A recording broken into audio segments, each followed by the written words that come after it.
A very sweet good morning all of you. How are you? I hope you all are fine. Students, in our yesterday's class we start our compound of that nitrogen family and first हम देख दो HNO3 देख रहे थे, ठीक है? तो HNO3 में हमने इसका प्रिपरेशन पार्ट फिनिश कर लिया था, ठीक है? प्रिपरेशन के साथ साथ हमने ये देखा था कि एक्वा रेजिया भी बनाता है जिनमें अपने अंदर नोबल मेटल्स को डिसॉल्व करता है, ठीक है? आज हम इसकी फर्दर प्रॉपर्टीज देखते हैं कि कैसे बिहेव करता है, कैसे रिएक्ट करता है। तो अगर मैं इसके नेचर की बात करूं, क्या है? बहुत ही अच्छा ऑक्सीडाइजिंग एजेंट है। अब ऑक्सीडाइजिंग एजेंट का मतलब खुद का क्या करे? रिडक्शन करे। और आपको पता है रिडक्शन क्या होता है? क्या तो लॉस ऑफ ऑक्सीजन या गेन ऑफ हाइड्रोजन। अगर HNO3 की मैं बात करूं तो HNO3 अगर मैंने कंसंट्रेटेड लिया है, कॉन्क HNO3 लिया है, तो आपको ये क्या देगा? ये H2O देगा, ठीक है? H2O के साथ साथ ये क्या प्रोड्यूस करेगा? आपकी NO2 और साथ में नेसेंट ऑक्सीजन, ठीक है? तो ये थी रिएक्शन। इसको अगर आप बैलेंस करो तो ये ट्वाइस एंड ये ट्वाइस, ठीक है? रिएक्शन आपकी बैलेंस हो गई, चेक कर सकते हो। और यहीं पे अगर मैं HNO3 डाइल्यूट लूं, देखो भी इसका ऑक्सीडाइजिंग बिहेवियर किसकी वजह से? इस नेसेंट ऑक्सीजन की वजह से। और डाइल्यूट HNO3 लूंगी तो देखो H2O प्रोड्यूस होगा, बट अब NO2 की जगह NO गैस प्रोड्यूस होगी और साथ में नेसेंट ऑक्सीजन। तो डाइल्यूट लो या HNO3 लो, दोनों ही क्या प्रोड्यूस करते हैं? नेसेंट ऑक्सीजन प्रोड्यूस करते हैं। It means loss of oxygen हुआ है, ये रिडक्शन में गया तो ये क्या होगा? बहुत ही अच्छा ऑक्सीडाइजिंग एजेंट होगा, ठीक है? तो ये तो हमने जनरल रिएक्शन देखी। अब देखेंगे कि किस किस को ऑक्सीडेशन करवा सकते हैं, कैसे ये रिएक्ट करता है। So students, now we are going to discuss about the oxidation of non-metal.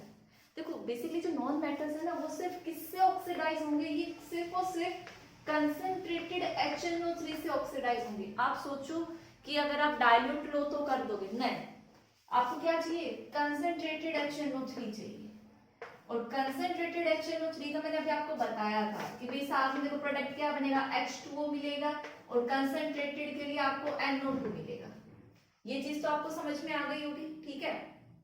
Similarly ये वाली चीज भी होगी सभी में, क्योंकि HNO3 डिकम्पोज होकर यही देता है और साथ में क्या प्रोड्यूस करता है? वो नेसेंट ऑक्सीजन। वो नेसेंट ऑक्सीजन वो क्या करेंगे? ये वाले गेन करेंगे नॉन मेटल्स और खुद का क्या करेंगे? ऑक्सीडेशन करेंगे। तो ये कार्बन गेन करके क्या बना लेगा? CO2, ठीक है? यहाँ पे HNO3 है और आपका I2 है, तो यहाँ पे जो इसका ऑक्सीडेशन होगा ये बनाएगा HiO3, आयोडिक एसिड, HiO3। और मैं सल्फर की बात करूं तो ये अपना ऑक्सीडेशन करके सल्फ्यूरिक एसिड बनाएगा। वो जो नेसेंट ऑक्सीजन थी वो इनके साथ रिएक्ट करेगी, फर्दर जो चीजें प्रेजेंट है आपके ये प्रोडक्ट बनेंगे, ठीक है? अब हम देखेंगे ऑक्सीडेशन ऑफ कंपाउंड्स। अभी हमने क्या देखा? नॉन मेटल्स का देखा है, ठीक है? So students, compounds में let us take an example of H2S, ठीक है? कंपाउंड्स में आपके डाइल्यूट HNO3 भी रिएक्ट कर सकता है, मींस ऑक्सीडेशन करवा सकता है, और आपका कॉन्क HNO3 भी। तो first we will take HNO3 concentrated. So आपको पता है जब आपने कंसंट्रेटेड लिया है तो प्रोडक्ट में क्या मिलेगा? H2O तो मिलेगा और NO2 भी मिलेगा, ठीक है? अब आपका ये क्या है भाई? H2S है, इसका ऑक्सीडेशन कराना है। ऑक्सीडेशन में ये H2S में क्या होगा? लॉस ऑफ हाइड्रोजन कर देगा और ये क्या बना लेगा? सल्फर। सल्फर के देखो ऑक्सीडेशन स्टेट यहाँ 0 है और यहाँ क्या है? -2। तो बेसिकली देखो क्या हुआ है? Increase in oxidation state, oxidation, ठीक है? अगर मैं यहाँ पर क्या लूं? डाइल्यूट HNO3 लूं, सो प्रोडक्ट क्या होगा? H2 और यहाँ पे क्या होगी? NO gas. प्रोडक्ट आपका वही मिलना है, सल्फर, ठीक है? तो ये था आपका ऑक्सीडेशन ऑफ कंपाउंड। अब हम देखेंगे कि मेटल के ऊपर इनका एक्शन क्या होता है। HNO3 का मेटल के ऊपर, यहाँ पे प्रोडक्ट थोड़ा सा डिफरेंट मिलता है। एक्शन ऑन मेटल, ठीक है? देखो अगर आप मेटल में डाइल्यूट HNO3 लोगे, मेटल के साथ अगर डाइल्यूट HNO3 लो या फिर कॉन्क HNO3 लो, तो वो जो मींस प्रोडक्ट में आपको क्या मिलेगा? आपको जो HNO3 है ये किस में मिलेगा, N2O में, ये कन्वर्ट होगा अब N2O में मेटल के साथ। ये चीज आपको याद रखनी है, इनके प्रोडक्ट्स डिफरेंट मिलेंगे, ठीक है। करवाएगा ऑक्सीडेशन ही, और यहाँ पर कोम के साथ तो क्या मिल रहा था आपको, NO2। फर्क कितना है, जो पहले NO मिल रहा था अब N2O मिलेगा, ठीक है। अब रिएक्शन देखते हैं, ठीक है। तो रिएक्शन ले लो जिंक के साथ। आप किसके साथ रिएक्शन करा रहे हो, सपोज करो डाइल्यूट HNO3 के साथ। तो यहाँ पे क्या होगा भाई, जिंक का क्या होना है, ऑक्सीडेशन होना है, और ये डाइल्यूट HNO3 मेटल के साथ रिएक्ट करेगा तो देखो ये किस में कन्वर्ट होगा, जिंक नाइट्रेट में कन्वर्ट होगा, ZNO3 ट्वाइस, H2O मिलेगा, और यहाँ पे डाइल्यूट HNO3 है तो क्या मिलेगा बाई प्रोडक्ट N2, ठीक है। और अगर मैं यही जिंक की रिएक्शन किसके साथ कर रहा हूं, कंसंट्रेटेड HNO3 के साथ, ठीक है। सो बस आपको N2O की जगह क्या मिल जाएगा, NO2 मिलेगा, ठीक है। यही डिफरेंस है डाइल्यूट लेने का और कंसंट्रेटेड लेने का, ट्वाइस H2O, और यहाँ पे क्या मिल जाएगा आपको, NO, ठीक है। तो ये थी आपकी प्रॉपर्टीज जो रह गई थी HNO3 की, ठीक है। अब HNO3 में आप देखोगे कि भाई HNO3 है, H पॉजिटिव है और NO3 minus, means NO3 minus क्या है आपके, नाइट्रेट आयन। तो बेसिकली हम नाइट्रेट आयन कैसे पता लगाएंगे कि किसी चीज में है या नहीं, ठीक है। तो नेक्स्ट हम टेस्ट देखेंगे प्रेजेंस ऑफ, मतलब नाइट्रेट आयन की प्रेजेंस कैसे पता लगाओगे, वो हम डिटेक्ट करते हैं ब्राउन रिंग टेस्ट, और एग्जाम पॉइंट ऑफ व्यू से बहुत इंपॉर्टेंट है। तो आप पहले इसको कॉपी करो।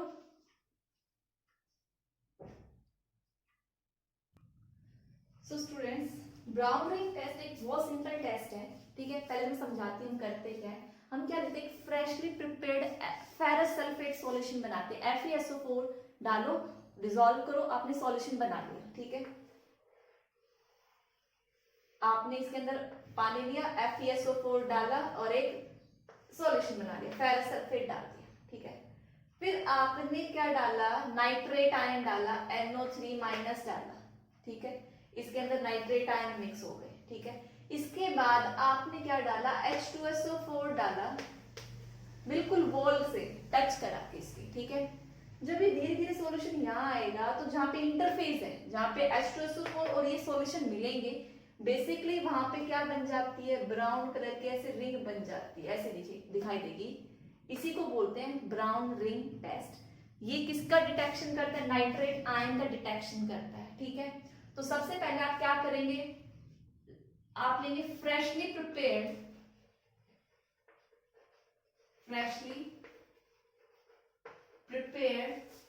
Ferrous sulphate solution,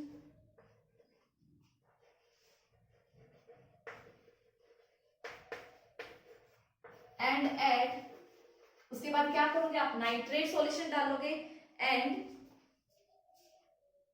add nitrate solution, ठीक है, जिसके अंदर नाइट्रेट आयन प्रेजेंट हो। इसके बाद आप क्या करोगे, नाइट्रेट सॉल्यूशन के बाद आप ऐड करोगे H2SO4, ठीक है। कैसे ऐड करोगे वो चीजें मैं आपको बता चुकी हूँ, ठीक है। आप H2SO4 ऐड करोगे कैसे, ड्रॉप वाइज, ठीक है, ड्रॉप वाइज, और वो भी कैसे, along the wall of test tube, along the wall of test tube. तो फिर आपको क्या दिखेगा, इतना काम करने के बाद आपको डार्क ब्राउन कलर की रिंग नजर आएगी, dark brown ring is obtain, कहां पर मिलेगा, at the interface of the solution. और ये ब्राउन रिंग जो है वो किसकी वजह से है, वो FeH2O5, ठीक है, और NO पॉजिटिव, ठीक है। बेसिकली वो ब्राउन रिंग, सॉरी 2 पॉजिटिव, इसकी वजह से है, पेंटा एक्वा नाइट्रोसोनियम आयरन की वजह से है, ठीक है। सो ये था आपका ब्राउन रिंग टेस्ट। इसके रिएक्शन बताती हूँ। करा तो आपने अभी तक सिंपल सा था, फेरस सल्फेट सॉल्यूशन प्रिपेयर किया, नाइट्रेट सॉल्यूशन डाला, फिर आपने H2SO4 along the walls drop wise डाला। इंटरफेस पे अगर आपको ब्राउन रिंग मिलती है, इट मींस जो आपने डाला था उसके अंदर क्या थे, नाइट्रेट आयन थे। तो आप ये कंफर्म कर लेते हो इस टेस्ट से, ठीक है। और ये ब्राउन रिंग किसकी वजह से है, आपको ये चीज याद रखनी है, ये बहुत बार पूछा गया है, ठीक है। सो बेसिकली आपने देखो क्या लिया था, फेरस सल्फेट। फेरस सल्फेट में क्या है आपके Fe2 पॉजिटिव आयन है, फिर आपने क्या डाला, नाइट्रेट डाला, NO3 माइनस डाला, और फिर आपने डाला H2SO4, ठीक है। अब ये इतनी चीजें डालने के बाद भाई H2SO4 ने क्या दिया, आप H2SO4 एक एसिड है, H प्लस रिलीज करेगा। अगर मैं सारे क्वेश्चन आयनिक फॉर्म में लिख रही हूँ तो मैं यहाँ पर भी क्या करूंगी, H पॉजिटिव। ये सब मिलके ये NO3 नेगेटिव को किस में कन्वर्ट करेंगे, NO प्लस, नाइट्रोसोनियम आयन बनाएंगे इसका, ठीक है। और जो आपका Fe2 पॉजिटिव है ये किस में कन्वर्ट होगा, Fe3 पॉजिटिव में, ठीक है, और साथ में H2O। अब सॉल्यूशन में आपका ये कॉम्प्लेक्स भी शामिल है, Fe2 पॉजिटिव और भी है, तो इसने वाटर के साथ ये कॉम्प्लेक्स बना लिया होगा Fe2 पॉजिटिव, ठीक है। Fe2 पॉजिटिव ये आया, वाटर में तो जीरो होता है। ये NO प्लस इसके पास आएंगे और इससे रिएक्ट करके क्या बनाएगा, FeH2O5 sorry H2O5 NO 2 plus, ठीक है। तो ये रेस्पॉन्सिबल, ये ब्राउन कलर का कॉम्प्लेक्स है, ठीक है, ये ब्राउन कलर का है जो रिंग बनाते हैं, ठीक है। तो बेसिकली ये थी इसकी रिएक्शन। बैलेंस कर लेना रिएक्शन, मैंने जनरल लिखी है, बैलेंसिंग नहीं की है, बैलेंसिंग आपका काम है, बहुत अच्छे से आती है आपको करना, ठीक है। So brown ring test exam point of view से बहुत इंपॉर्टेंट है। जनरली काफी बार टेस्ट ही एक्सप्लेन करवा देते, साथ में पूछेंगे ब्राउन कलर किसकी वजह से था, तो इस कंपाउंड का आपको नेम भी पता होना चाहिए, नाम भी पूछ लेते हैं, इसका नाम क्या है, हमने कोऑर्डिनेशन केमिस्ट्री में सीखा था, तो क्या होगा, ये पेंटा एक्वा नाइट्रोसोनियम आयन, ठीक है। तो ये था हमारा ब्राउन रिंग टेस्ट, आप इसको अच्छे से कॉपी करो। Friends, next we are going to discuss about the uses of HNO3 कि नाइट्रिक एसिड के यूजेस क्या हैं, ठीक है। अब देखो यूजेस आपको एटलीस्ट पता होने चाहिए, एग्जाम में ये भी 1 मार्क का कभी कभार पूछ लिया जाता है। सपोज करो आपसे पूछा हैबर प्रोसेस एक्सप्लेन ना सॉरी ओस्टवाल्ड प्रोसेस एक्सप्लेन करो और राइट डाउन इट्स 2 यूजेस, जो भी मैन्युफैक्चरिंग हुआ उससे, ठीक है। इट मींस वो नाइट्रिक एसिड के आपके यूजेस पूछ रहे हैं, तो 1-2 मार्क्स में यूजेस भी इंपॉर्टेंट है। सो देखो सबसे पहले manufacturing of ammonium nitrate. Ammonium nitrate basically क्या है, एक फर्टिलाइजर है, फर्टिलाइजर बनाने में HNO3 का यूज किया जाता है।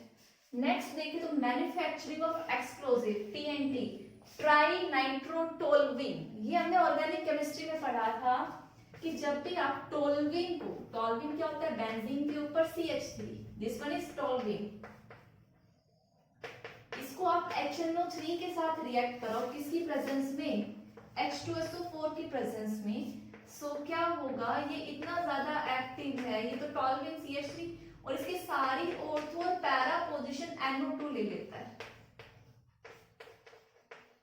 तो क्या बन गया, ट्राई 3 नाइट्रो है, ट्राई नाइट्रो टोलुइन, इसको पिक्रिक एसिड भी बोलते हैं, और ये क्या है, एक्सप्लोसिव है, ठीक है। नेक्स्ट है in the manufacturing of artificial silk बनाने, और ये जो HNO3 है बहुत ही अच्छा लेबोरेटरी रिएजेंट भी है, प्यूरिफिकेशन पर्पस के लिए काम में आता है, ठीक है। भाई प्यूरिफिकेशन कौन सा है, जैसे गोल्ड सिल्वर प्लैटिनम, इन पे वही ज्वेलरी वाला एक्वारीजिया बनाने में, ठीक है। तो ये थे हमारे कुछ uses related to the HNO3। तो स्टूडेंट्स यहाँ पे हमारा ये वाला पार्ट खत्म होता है। लास्ट ईयर सिलेबस में हमारे क्या था, फास्फोरस भी था, उसके एलोट्रोपिक फॉर्म्स थे, फास्फोरस के ऑक्साइड्स थे, उनकी प्रॉपर्टीज थी, रिएक्शंस थी, स्ट्रक्चर्स थे, ठीक है। बट वो इस ईयर सिलेबस से रिमूव कर दिया, तो हम फास्फोरस वाला पार्ट डिस्कस नहीं करेंगे। हम मूव कर रहे हैं अपने नेक्स्ट ग्रुप पे, ग्रुप नंबर 16 पे, ऑक्सीजन फैमिली, जिसको हम क्या बोल रहे हैं, चाल्कोजेंस। चैल्को वर्ड का मतलब होता है और जन्स का मतलब फॉर्मिंग, मीन्स उनकी और बनाने की टेंडेंसी रहती है। तो आप पहले इसको जल्दी से कॉपी करिए। So students, group number 16 that is chalcogens. Chalco word का मैं आपको बता चुकी हूँ मतलब क्या होता है आपका और जेंस का मतलब फॉर्मिंग। इनकी और फॉर्मिंग टेंडेंसी होती है, इसीलिए उनको चैल्कोजेंस बोलते हैं। ठीक है, क्या पढ़ा था हमने ग्रुप नंबर 16 में? ऑक्सीजन फैमिली, ओल्ड, स्टाइल, से, टे, को। ठीक है, oxygen, sulphur, selenium, tellurium, polonium. This one is the group belongs to the period number 2nd. This one is 3rd. This one is 4th, 5th, and 6th. ठीक है. If I'm talking about the general electronic configuration of group number 15 is NS2, NP4. This one is the general electronic configuration. ठीक है. For oxygen, what is the configuration is 2s2. 2p4, sulphur की 3s2, 3p4, 4s2, 4p4, 5s2, 5p4, 6s2, 6p। और आगे क्या अभी अगर ये helium आप लगाना चाहो तो लगा सकते हो, helium, neon, argon, krypton and xenon. ठीक है, these are the general electronic configuration. ठीक है, now we are talking about the behavior कि कौन सा मेटल है, कौन सा नॉन मेटल है, कौन सा मेटलॉइड्स है। ठीक है, अगर मैं सल्फर और ऑक्सीजन एंड सल्फर की बात करूं, these are the non metals. ठीक है, these two are metalloids and this has little bit metallic behaviour. So आप बोल सकते हो मेटालिक इन नेचर। ठीक है, मीन्स मेटालिक भी है बट आप पुअर मेटालिक बोलोगे, बहुत अच्छा मेटालिक कैरेक्टर शो नहीं करता पोलोनियम। और ऊपर से पोलोनियम क्या है आपका? Radioactive in nature, radioactive element है। ठीक है, so you can say that on moving top to bottom metallic character is increasing and non-metallic character decreasing. So top to bottom metallic character increases. इतनी बात समझ में आई? ठीक है, next अगर हम बात करें इसकी, डिस्कस करते हैं एटॉमिक रेडियाई कैसे इंक्रीज या डिक्रीज करती है। ठीक है,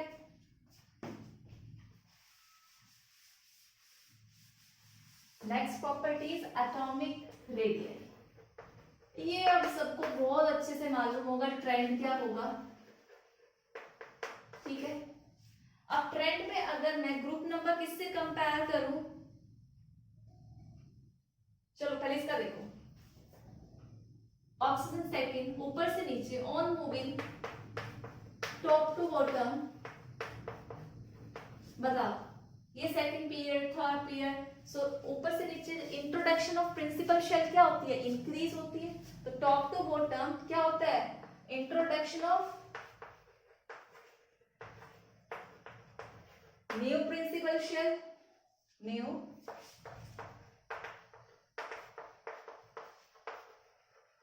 ठीक है, अब न्यू प्रिंसिपल शेल इंक्रीज हुई है, सो साइज क्या होगा आपका? इंक्रीज। ठीक है, इसका साइज छोटा, देन इससे बड़ा, इससे बड़ा, इससे बड़ा और ये सबसे बड़ा। ठीक है, सो ये था आपका साइज का ट्रेंड। ठीक है, नेक्स्ट हम बात करेंगे आयनाइजेशन एनर्जी की। आपको पता है ionisation energy is inversely related to the size factor. ठीक है, अब साइज आपका इंक्रीज कर रहा है तो आयनाइजेशन एनर्जी ऑब्वियस सी बात है डिक्रीज करेगी। Ionization energy is inversely proportional to size. So top to bottom size increases, तो ionization energy क्या करेगी? Decrease करेगी। ठीक है, next we are talking about the density. फिर density भी क्या करेगी? Density is mass by volume. Density ऊपर से नीचे mass increase हो रहा है तो density भी क्या होगी? top to bottom increase होगी। ठीक है, तो ये था आपका पहले कुछ प्रॉपर्टीज, फिर हम आगे डिस्कस करते हैं। पहले आप इनको कॉपी करो। स्टूडेंट्स नेक्स्ट जो है, अब चलो हम आयनाइजेशन एनर्जी की बात कर रहे थे, तो मैं यहाँ इसकी फर्स्ट आयनाइजेशन और इसकी सेकेंड आयनाइजेशन एनर्जी को कंपेयर कर रही हूँ, और हमें पता है क्या दिखता है कि हम खुद ही देखेंगे फर्स्ट ज्यादा आयनाइजेशन एनर्जी होगी या सेकेंड। ठीक है, let us take an example of oxygen. आपकी ऑक्सीजन की configuration is what, 2s2 2p4। अगर मैं इसमें से 1 इलेक्ट्रॉन रिमूव कर दूं, मैं उसको IE1 बोलूंगी, और मेरा क्या बनेगा, ऑक्सीजन पॉजिटिव बनेगा, और उसकी कॉन्फ़िगरेशन 2s2 2p3, और this one is the half filled configuration, जो कि क्या है, स्टेबल कॉन्फ़िगरेशन है। अब मुझे 1 मोर इलेक्ट्रॉन इज रिमूव करना है इसमें से, सो मेरे को आयनाइजेशन एनर्जी सेकंड सप्लाई करनी पड़ेगी। तब ये क्या बनाएगा, ऑक्सीजन 2 पॉजिटिव, जिसकी कॉन्फ़िगरेशन क्या होगी, 2s2 2p2 होगी। ठीक है, सो आप बोल सकते हैं यहाँ पे क्या है, जो p ऑर्बिटल से ये क्या है, हाफ फील्ड कॉन्फ़िगरेशन है, हाफ फील्ड कॉन्फ़िगरेशन है, और सभी के साथ ऐसा होगा। सो भाई आपको पता है ये वाली चीज एक इलेक्ट्रॉन निकालने के बाद एक स्टेबल कॉन्फ़िगरेशन में जा रही है, तो वो क्या करेगी, इजीली लॉस कर देगी, इजीली लॉस कर देगी। इट मींस जो IE1 है वो बहुत कम होगी एज कंपेयर टू IE2। क्यों, IE2 सेकेंड इलेक्ट्रॉन रिमूव करने के लिए मुझे एक स्टेबल कॉन्फ़िगरेशन से निकालना है, जिसके लिए मुझे बाहर से बहुत ज्यादा एनर्जी सप्लाई करनी पड़ेगी। तो रीजन क्या है, यही है कि एक इलेक्ट्रॉन लॉस के बाद वो क्या कर लेता है, हाफ फील्ड कॉन्फ़िगरेशन अचीव करता है। ठीक है, सो काफी बार ये क्वेश्चन आ जाता है, पूछ सकते हैं आपसे, तो आपको यही चीज एक्सप्लेन करनी है। ठीक है, next we are talking about the electron gain enthalpy. What is electron gain enthalpy? Electron gain enthalpy भाई मींस इलेक्ट्रॉन गेन करने की टेंडेंसी। ठीक है, डेफिनेशन तो आप सबको मालूम होगी। ठीक है, जस्ट ये अपोजिट है आयनाइजेशन एनर्जी का। इसमें हम क्या करते हैं, एनर्जी रिलीज, देखो उसमें क्या थी आयनाइजेशन में, एनर्जी रिक्वायर्ड, इसमें क्या होगी, एनर्जी रिलीज्ड। कब, when you are added an electron to the outermost shell of an isolated gaseous state atom। अब सबको लग रहा होगा मैं पता नहीं क्या भूल गई। सो है क्या भाई, ये आउटरमोस्ट शेल है, आप बाहर से इसमें इलेक्ट्रॉन ऐड करो तो कितनी एनर्जी रिलीज होगी। ठीक है, और ये एटम कैसा होना चाहिए, आइसोलेटेड गैसियस स्टेट एटम होना चाहिए, आइसोलेटेड गैसियस स्टेट एटम। सो एक इलेक्ट्रॉन ऐड करने पर किसमें, आइसोलेटेड गैसियस स्टेट एटम की आउटर मोस्ट शेल में, तो जब जो एनर्जी रिलीज होगी उसको हम क्या बोलते हैं, इलेक्ट्रॉन गेन एंथैल्पी। रिएक्शन के टर्म्स में देखो भाई, ये गैसियस स्टेट एटम था, आपको क्या करना है, एक इलेक्ट्रॉन ऐड करना है, ये क्या बनेगा, X नेगेटिव। इस प्रोसेस के दौरान यहाँ पे जो एनर्जी रिलीज होती है उसको हम क्या बोलते हैं, इलेक्ट्रॉन गेन एंथैल्पी बोलते हैं, सिंपल लैंग्वेज में। ठीक है, तो अब हम देखेंगे इन सब की इलेक्ट्रॉन गेन एंथैल्पी कैसे वेरी करती है। ठीक है भाई, इस ग्रुप की बात करूं मैं, ग्रुप नंबर 15 की बात करूं, सो इनमें देखो क्या है, कॉन्फ़िगरेशन 2p4 है। नोबल गैस अचीव करने के लिए कितने इलेक्ट्रॉन्स रिक्वायर्ड है, ओनली 2 इलेक्ट्रॉन्स रिक्वायर्ड है।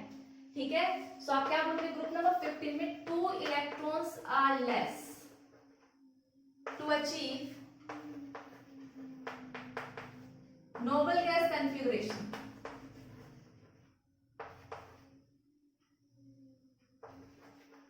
ठीक है, अब सिर्फ 2 इलेक्ट्रॉन की कमी है, तो इसके पास क्या होगी, मेरे पास जल्दी से जल्दी इलेक्ट्रॉन है। अब इलेक्ट्रॉन आएंगे तो इनकी क्या होगी, हाई इलेक्ट्रॉन गेन एंथैल्पी होगी। So they have high tendency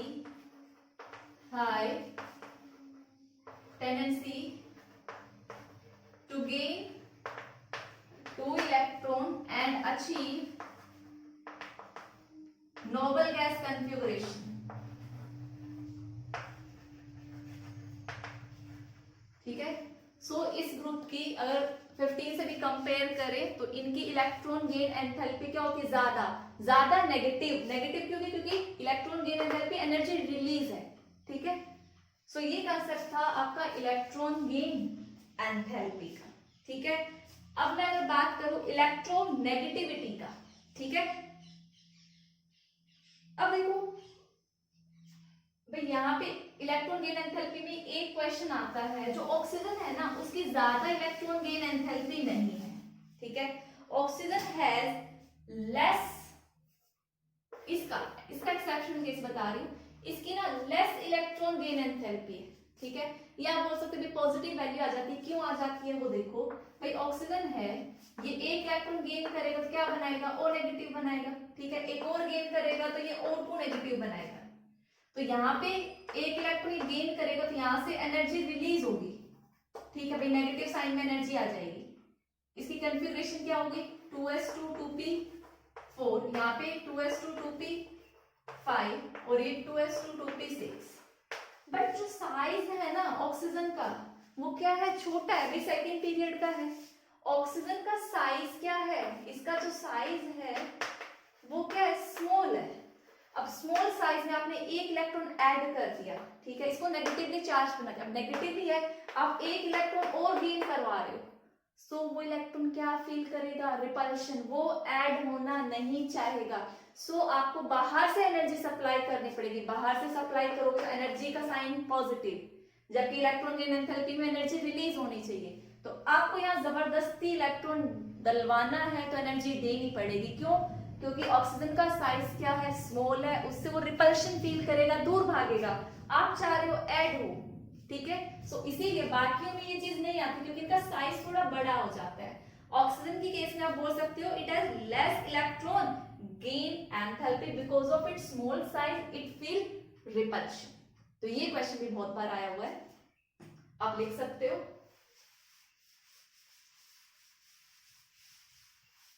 next one is electronegativity. Electronegativity क्या है, electronegativity tendency to gain shared period of electron, ठीक है। अब आपको पता है ये ग्रुप नंबर 16 की इलेक्ट्रोनेगेटिविटी क्या है, ग्रुप नंबर 15 से ज्यादा है, ठीक है। क्यों भाई ज्यादा है, क्योंकि जब आप इधर से इधर मूव कर रहे हो भाई, ज्यादा होगी साइज डिक्रीज करता है, तो ग्रुप नंबर 15 से ज्यादा होगी 16 की। और मैं ऊपर से नीचे बात करूं तो साइज क्या कर रहा है, बढ़ रहा है, सेम ट्रेंड, साइज बढ़ेगा तो इलेक्ट्रोनेगेटिविटी क्या होगी, डिक्रीज होगी। तो आप बोल सकते हो top to bottom, top to bottom आपकी जो इलेक्ट्रोनेगेटिविटी है, इलेक्ट्रोनेगेटिविटी वो क्या करेगी, डिक्रीज।